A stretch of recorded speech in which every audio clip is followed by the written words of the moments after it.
नमस्कार, वर्षास किचन मराठीमध्ये तुमचं सर्वांचं खूप खूप स्वागत। तर आज आपण कोबीपासून मस्त असा क्रिस्पी कुरकुरीत पदार्थ बनवणार आहोत। लहान मुलांना प्रचंड आवडणारा पदार्थ आज आपण घरीच बनवणार आहोत। जे कोबी खात नाही ते सुद्धा आवडीने कोबी खायला लागतील एवढा हा पदार्थ चवदार आणि क्रिस्पी होतो। तर चला आजची ही चवदार चमचमीत रेसिपी आज आपण कशी बनवलेली ते बघूया। तर सुरुवातीला इथे आपल्याला पीठ मळून घ्यायचं। तर त्यासाठी इथे मी पीठ मळण्यासाठी एक मोठं भांडं घेतलेलं आहे। इथे मी 1 कप मैदा घेतलेला आहे। त्याच कपने इथे आपल्याला अर्धा कप कॉर्नफ्लोअर घालायचं आहे। अर्धा कप कॉर्नफ्लोअर घातल्यानंतर यामध्ये आपल्याला चवीनुसार मीठ घालायचं। ते इथे मी थोडंसं मीठ घालते।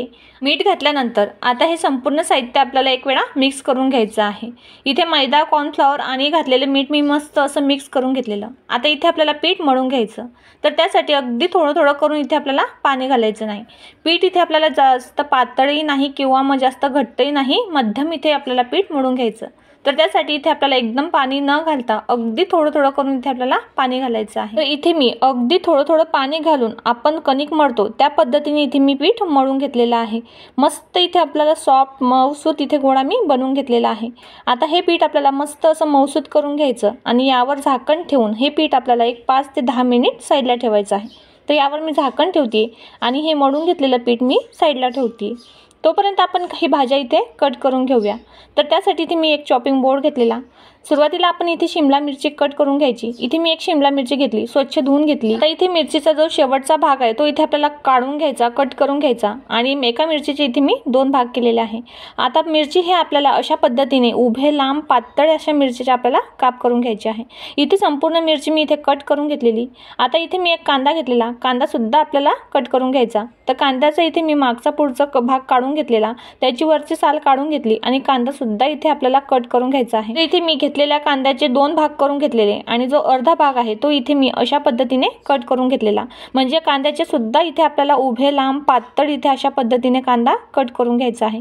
तर इथे मी कांदा सुद्धा छान असा मस्त लांबसर कट करून घेतलेला आहे।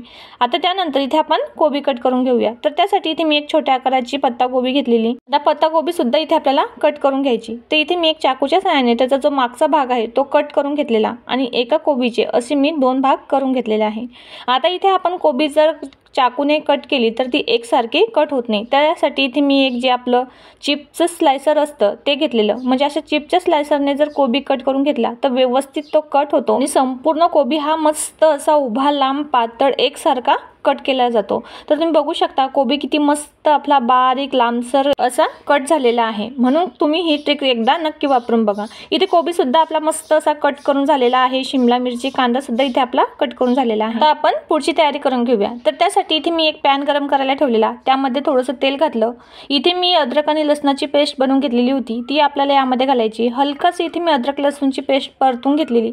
आता जो कांदा, शिमला मिरची आणि पत्ताकोबी इथे आपण कट करून घेतलेली होती ते संपूर्ण भाज्या आपल्याला यामध्ये घालायच्या। मस्त अशा हलक्याशा मध्यम आचेवर ह्या भाज्या मी इथे परतून घेतलेल्या आहे। आता यामध्ये आपल्याला चवीनुसार मीठ घालायचं। ते इथे मी अर्धा चम्मच मीठ घालते। मीठ घातल्यानंतर थोडीशी इथे मी मिरीपूड घेतलेली ती आपल्याला यामध्ये घालायची आणि मिरीपूड घातल्यानंतर परत मी हे एकदा मस्त असं मिक्स करून घेतलेलं आहे। संपूर्ण भाज्या छान मिक्स करून झाल्यानंतर यामध्ये आता आपल्याला काही सॉसेस घालायचे। तर इथे मी 1 ते 1.5 चम्मच सोया सॉस घेतलेला, तो आपल्याला यामध्ये घालायचा। 1 चम्मच इथे मी टोमॅटो सॉस घेतलेला, तो संपूर्ण टोमॅटो सॉस यामध्ये मी घालते। म्हणजे 1 चम्मच यामध्ये आपल्याला टोमॅटो सॉस घालायचा। 1 चम्मच इथे मी ग्रीन चिली सॉस घेतलेला, तो आपल्याला यामध्ये घालायचा। आता हे संपूर्ण सॉस घातल्यानंतर आता हे संपूर्ण भाज्या आपल्याला मस्त अशा मिक्स करून घ्यायच्या आहे। म्हणजे घातलेले सॉसेस आपल्याला भाज्यांमध्ये मिक्स करून घ्यायचे आहे। गॅस इथे मी कमी ठेवलेला आणि कमी गॅसवरती हे संपूर्ण भाज्या मी मस्त 1 ते 2 मिनिट वाफवून घेतलेल्या। भाज्या छान वाफवून झाल्यानंतर इथे मी गॅस बंद केलेला। त्यानंतर एका वाटीमध्ये आपल्याला पेस्ट बनवून घ्यायची। तर त्यासाठी इथे मी एक वाटी घेतली। 1 चम्मच इथे आपल्याला मैदा घ्यायचा, अगदी थोडंसं इथे आपल्याला पाणी घालायचं आणि मस्त हे मिक्स करून घ्यायचं। म्हणजे छान त्याची फाईन अशी पेस्ट बनवून घ्यायची।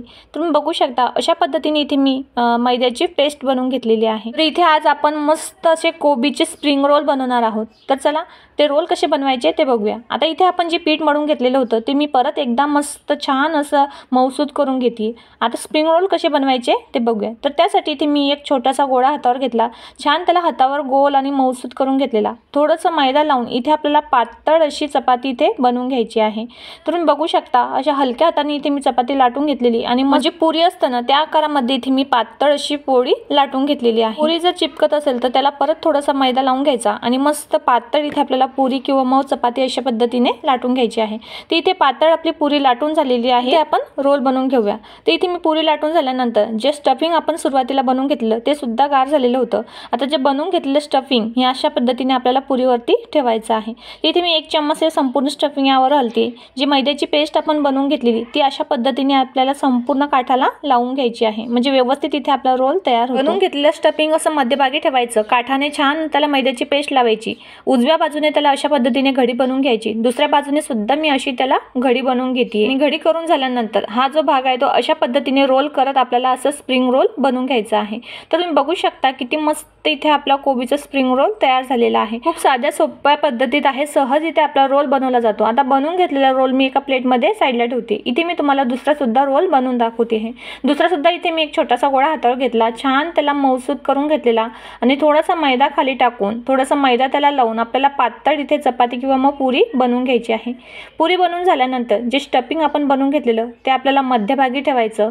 काठाने आपल्याला संपूर्ण जी मैद्याची पेस्ट आपण बनवून घेतलेली ती संपूर्ण पेस्ट इथे आपल्याला लावून घ्यायची। ही पेस्ट लावून घेतल्याने आपण जो रोल बनवतो तो व्यवस्थित असा चिपकला जातो। मी संपूर्ण काठाला मस्त अशी पेस्ट लावून घेतलेली, दोघी साईडने घडी करून इथे आपल्याला अशा पद्धतीने रोल बनवून घ्यायचा आहे। मुलांना सुट्या लागलेल्या आहे, मग त्यांना बाहेरचं असं चटपटीत काहीतरी खायचं असतं, मग त्यांना असं बाहेरचं न देता घरच्या घरी अगदी 15 ते 20 मिनिटात अशा छान क्रिस्पी स्प्रिंग रोल त्यांना तुम्ही नक्कीच बनवून देऊ शकता। तर इथे मी तुम्हाला 2 रोल बनवून दाखवलेले आहे। तर अशा पद्धतीने इथे मी राहिलेल्या संपूर्ण स्टफिंगचे आणि राहिलेल्या संपूर्ण पिठाचे मस्त असे रोल बनवून घेतलेले होते। साईडला मी तेल सुद्धा गरम करायला ठेवलेलं होतं। इथे तेल छान गरम करून घ्यायचं। तेल गरम झाल्यानंतर जे रोल आपण बनवून घेतलेले ते एक एक करून आपल्याला असे संपूर्ण रोल तेलामध्ये सोडून घ्यायचे आहे। गॅस इथे आपल्याला मध्यमच ठेवायचा आणि मध्यम गॅसवर मस्त इथे आपल्याला रोल हे तळून घ्यायचे आहे। मध्यम गॅसवरती तळून घेतल्याने रोल हे आपले मस्त असे क्रिस्पी होतात, छान व्यवस्थित असे तळले जातात। तर इथे मी मस्त आपले रोल हे क्रिस्पी होईपर्यंत गोल्डन ब्राऊन कलर येईपर्यंत हे संपूर्ण रोल इथे आपण तळून घेतलेले आहेत। बऱ्याच वेळा आपण काय करतो ना, मुलांना असं बाहेरचं तळलेलं देतो, पण बाहेरचे लोक हे तेल खूप लो क्वालिटीचं वापरत असतात, त्यामुळे ते शरीरासाठी खूप घातक असतं। पण घरच्या घरी आपण स्वच्छतेची काळजी घेऊन तेल व्यवस्थित वापरून आपण मस्त असे क्रिस्पी रोल नक्कीच बनवू शकतो। तुम्ही बघू शकता मस्त इथे आपले रोल तळून झालेले आहे, छान त्याला गोल्डन ब्राऊन कलर आलेला आहे। आता हे तळून घेतलेले रोल मी एका घरावरती काढून घेते, म्हणजे यात राहिलेलं तेल सुद्धा निथळून जाईल। अशा पद्धतीने इथे मी संपूर्ण जे रोल बनवून घेतलेले होते ते दुसरी सुद्धा बॅच इथे मी तळून घेतलेली, मस्त मध्यम आचेवर हलकासा गोल्डन ब्राऊन कलर येईपर्यंत हे दुसरी सुद्धा बॅच मी इथे तळून घेतलेली, ती सुद्धा मी झारावरती काढून घेतलेली आहे। तर मस्त इथे आपले चवदार क्रिस्पी कुरकुरीत कोबीचे स्प्रिंग रोल तयार झालेले आहेत। हे तुम्ही हिरवी चटणी किंवा मग टोमॅटो सॉस सोबत जरी खाल्ले तरी सुद्धा खूप छान लागतात, चवीला भन्नाट लागतात। मग मुलांना असं बाहेरचं न देता घरच्या घरी तुम्ही खूप साध्या सोप्या पद्धतीत त्यांना कोबीची स्प्रिंग रोल नक्कीच बनवून देऊ शकता। बऱ्याच वेळा मुलं कोबी खात नाही, आपण ते घरात आणून ठेवतो पण ती तशीच पडलेली असते। मग अशा पद्धतीने कोबीचा त्यांना असा पदार्थ जर बनवून दिला तर ते नक्कीच आवडीने खातील। तर तुम्ही बघू शकता आतून सुद्धा किती मस्त इथे आपली स्प्रिंग रोल दिसत आहे, मस्त असे क्रिस्पी कुरकुरीत झालेले आहेत। अशा पद्धतीने तुम्ही एकदा कोबीची स्प्रिंग रोल नक्की बनवून बघा, चवीला सुद्धा खूप छान लागतात, भन्नाट लागतात। तर आजची ही रेसिपी तुम्हाला कशी वाटली ते नक्की मला कमेंट्समध्ये सांगा। आवडल्यास लाईक करा, शेअर करा आणि हो, तुम्ही आतापर्यंत वर्षास किचन मराठीला सबस्क्राईब केलं नसेल तर नक्की सबस्क्राईब करा। तर चला भेटूया अशा एका छान साध्या सोप्या रेसिपीमध्ये, तोपर्यंत बाय।